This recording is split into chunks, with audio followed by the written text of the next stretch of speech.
Ito ako. Pabalik-balik.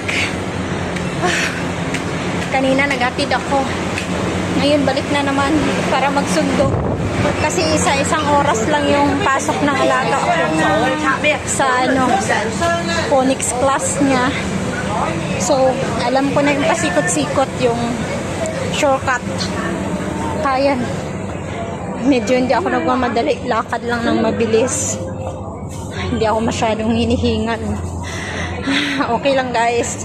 Pero hindi naman ngayong gabi kakain yung mga amo ko dito sa labas sila kakain. So, pag uwi ko niyan, paghatid ko sa alaga ako, aalis sila. Tapos, ako na, mag-aano na ako ng sarili ko. Pagkain, magluto ako ng sarili kong pagkain kasi wala na, naubos na yung pagkain ko. Kaninang tanghali. So, yan. Magsusundo nga ako ngayon. Dito ako sa loob ng mall ng Cornhill Plaza. So, yun, nakakapagod. Kasi wala pa nga akong kasama. Pero okay lang. Basta mabait lang, okay lang.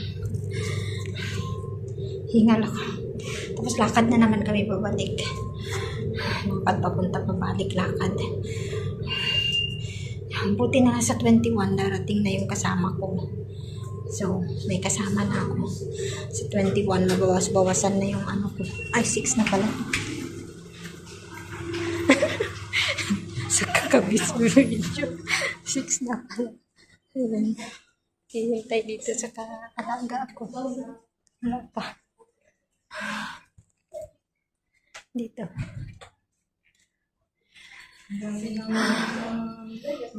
So, ayan. Hingal ako. Ay, Diyos ko, nakawa talaga ako kay Joy. Kasi ako nung bago ako mag-apply dito, wala akong ginawa kundi manood ng mga video, paano kung ma-terminate ako, ganun. Talagang inaano ko na talaga yung lahat ba magiging mangyayari ba kung ma-terminate ka man or hindi, at least alam mo kung anong gagawin mo, diba? So, yan. Kaya prepared na ako talaga. Kasi hindi natin alam kung swerte tayo sa amo natin o kaya sa di ba? O kaya hindi. Kaya yun. Dito na ako guys. Bye-bye.